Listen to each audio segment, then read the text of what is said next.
Hello everyone, welcome back to another daily tips for composing for a classical guitar episode, and today we're going to look at the kind of formal structure, overall organization of the Boulez Piano Sonata number 2. You may notice my sort of aspect ratio is a little bit different because I'm using my old Logitech camera. My old Brio, which is over there, the cable broke, so I have to switch over to my older camera. It doesn't look so bad, and I'm using my better microphone here, which is in front of me, instead of using the classic headphones and the kind of radio disc jockey. I like to kind of get away from that. It's old school. Anyway, before I'm getting a rant about that, we're supposed to be talking about the classical forms that are used in this sonata here by Boulez. Before we get into that, just to let you know, get a hold of me on my alt-tech platforms like Minds, Odyssey, Rumble, BitChute. And you can find me on Twitter too. And all the links in the description box below. So hit me up there. And I do a call to composers. So if you've composed a piece of music for classical guitar and would like for me to look at it and analyze it and talk about it, or maybe bring on the show and interview you, submit your compositions to the show, and I will talk about that in a future episode. Talk about your compositions. Submit it to me in a PDF format.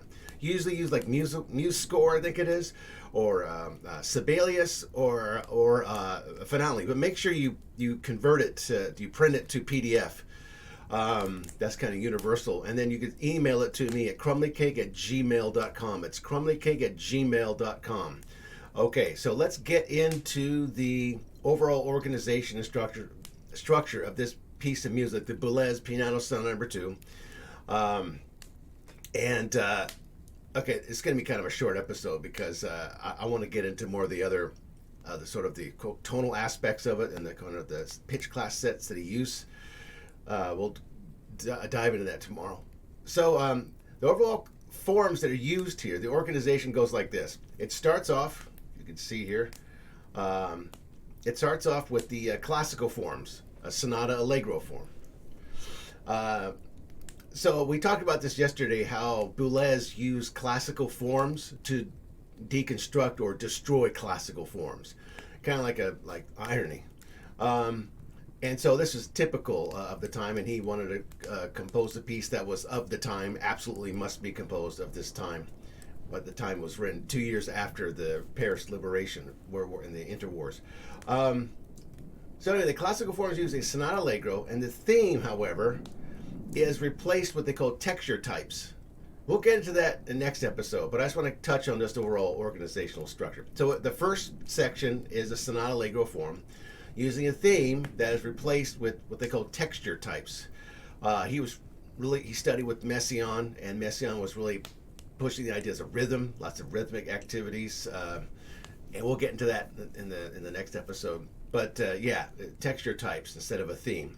So that's interesting. We'll touch on that. And then the next part is sort of a standard theme and variations. That's ABA shape. Okay, nothing unusual about that, which is interesting for a serial composition like this. And then followed up by the movement with the scherzo with some trios in there.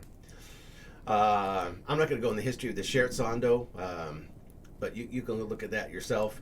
But and then yeah, he's just using like some little trios there, and like I said, we'll get into more of that. We'll look at the details of the texture shapes and types, and then finally we have more episodic form with a fugue. We actually have a fugue, which is this fugue is interesting because this fugue is a reference to late Beethoven's fugues, and he uses this fugue again as a way to sort of make irony, or like a more aggressive type of sort of deconstruction of a fugue.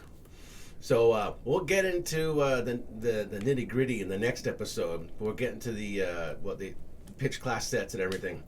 But that's it. There's your overall shape. So when you're writing a piece of music like this is why you want to do. You want to organize your forms first.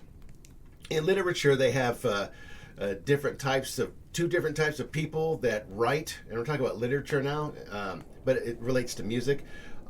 Do it good on time. In literature, you have two types of people that write or have their kind of ways of writing. And the two types of people, you have the kind that they have a form first. They construct the overall organization, and they kind of let the then they let the kind of material kind of grow and get inspired by this form. And I mean, you could still put, sort of like as Boulez did, you could still put kind of more irrationality and spontaneity into it, but you have a strict sort of roadmap you're following. And then there's other people who do the opposite. They don't map out the form of their music like this. Instead, they just do like free flow writing and see where it takes you. And usually you start to develop a form from that. So you kind of do it the reverse. So there's, just like literature, musical literature, the same thing. There's two types of composers. There's the kind that put a formal organization to it, and then there's another kind, still looking in here, I don't know why. It's an old habit.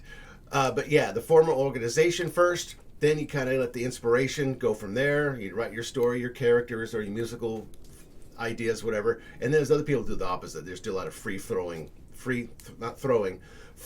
ideas. I guess you could throw it.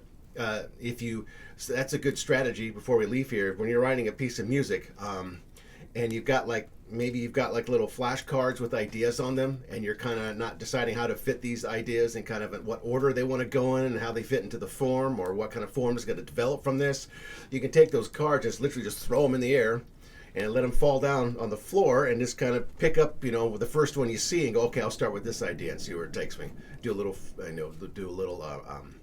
brainstorming with that. All right, it's a short episode. Just wanted to cover the overall organization of the Boulez Sonata No. 2, and tomorrow we'll go look at the overall texture shapes and types and the serial pitch class sets that he uses. Okay, that's it for today, and we'll see you in the next episode. Bye bye.